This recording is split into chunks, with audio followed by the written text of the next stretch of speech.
نبی صلی اللہ علیہ وسلم نے فرمایا کہ جو آخر میں جو مسلمان جہنم سے نکلے گا نا سزا کھانے کے بعد، جو سب سے کمتر مسلمان ہوگا اس کو اللہ سب سے کمتر جنت دیں گے. تو جب وہ جنت میں جائے گا نا تو نبی صلی اللہ علیہ وسلم، حضرت عبداللہ بن مسعود تھے غالباً یہ حدیث بیان کر کے، انہوں نے فرمایا کہ وہ اللہ سے کہے گا اے اللہ تو اللہ ہو کے مجھ سے مذاق کرتا ہے. اور عبداللہ بن مسعود یہ حدیث سنا کے مسکرانے لگے. یعنی وہ جب جنت دیکھے گا نا تو کہے گا یار اتنا کیسے مجھے مل گیا بھائی. یہ اس کی مثال ایسے جیسے آپ کا کوئی دوست آئے 1 اپریل کو اور آپ کو کہے یار میں تجھے گفٹ دینا چاہتا ہوں. آپ کا خیال ہو کہ مٹھائی کا ڈبہ لے آئے گا، یہ 5000 کا نوٹ لے آئے گا، کوئی واچ لے آئے گا، موبائل لے آئے گا. اس نے جناب 5 کروڑ کی گڈی نکال کے آپ کے سامنے رکھ دی. آپ بولو گے یار مذاق کسی اور سے کرو، یہ ٹائم مذاق کا. اور اپریل فول ہوگا تو آپ کا دماغ جائے گا بیٹا کچھ نقلی نوٹ پہنا رہا ہے مجھے، یہی ہوگا نا. اور اگر اپریل کے علاوہ بھی کوئی یہ کام کرے 5 کروڑ نکال کے دے دی، آپ کیا بولو گے؟ ابے یار سیریس ہو جائے یار، ابھی تیری بچکانہ باتیں چھوڑ دے، یہ مذاق کا ٹائم نہیں.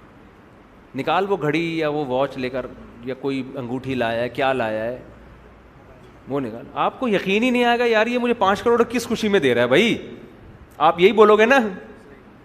تو بالکل یہی کیفیت اس جنتی کی ہوگی. جب وہ جنت دیکھے گا تو اس نے سنا تو ہوگا دنیا میں بہت بڑی جنت ہوگی اور یہ ہوگا اور وہ ہوگا اور ایسا ہوگا اور ویسا ہوگا، تو اور اس کو یہ بھی پتا ہے مجھے تو سب سے کم درجے کی ملے گی. تو جب وہ جنت میں جائے گا نا اتنی عالی شان جنت دیکھ کے اللہ سے کہے گا، عبداللہ بن مسعود یہ حدیث سنا کے نا انہوں نے کہا وہ اللہ سے کہے گا کہ اللہ تو رب العالمین ہو کے میرے ساتھ کیا کر رہا ہے. ٹھیک ہے دوست مذاق کرے، بیوی مذاق کرے، خدا ہو کے بندوں سے مذاق کر رہے، کھیل رہے تو میرے ساتھ. وہ کس کو کہے گا؟ اللہ. ہم ہوتے ہم کہتے یہ دائرہ اسلام سے خارج، توہین اللہ کا مقدمہ لگا کے بند کرو اس کو، سمجھ رہے ہیں نا. لیکن ہمارے نبی اس واقعے کو دلچسپی کے طور پہ بیان کر رہے ہیں، اس لیے کہ ہر ایک کا مینٹل لیول الگ ہے. وہ بیچارہ اس کی سوچ اتنی ہے، وہ یہی سمجھ رہا ہے کہ مذاق ہو رہا ہے میرے ساتھ، جو اس کے دل میں تھا اس نے اللہ سے کہہ دیا. ہم لوگوں نے تو الگ ہی سب کو ایک ہی لاٹھی سے ہانک رہے ہوتے ہیں.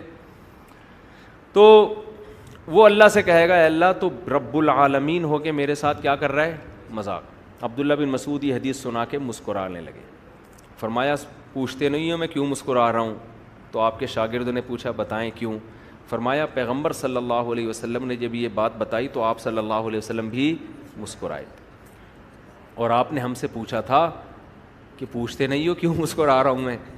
صحابہ کی عادت تھی جو حدیث نبی نے جن کیفیات کے ساتھ بیان کی، نبی کی محبت میں انہی کیفیات سے بیان کرتے تھے.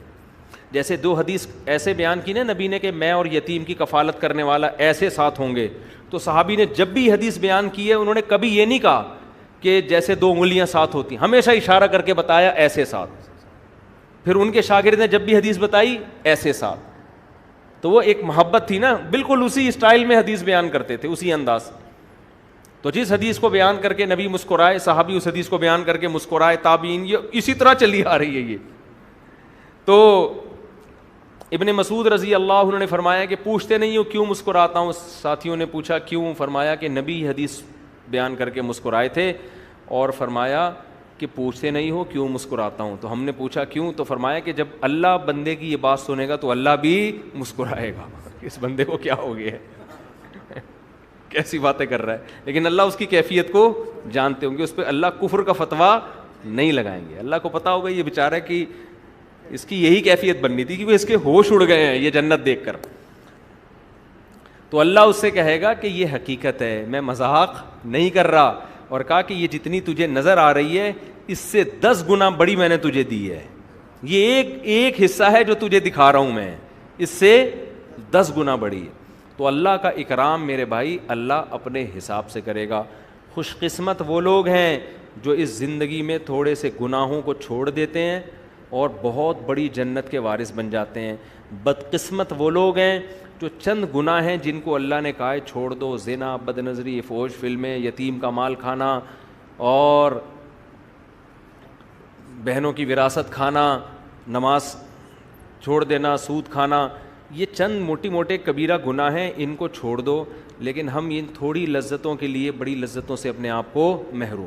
تو اس لیے بھائی گناہوں سے بچو.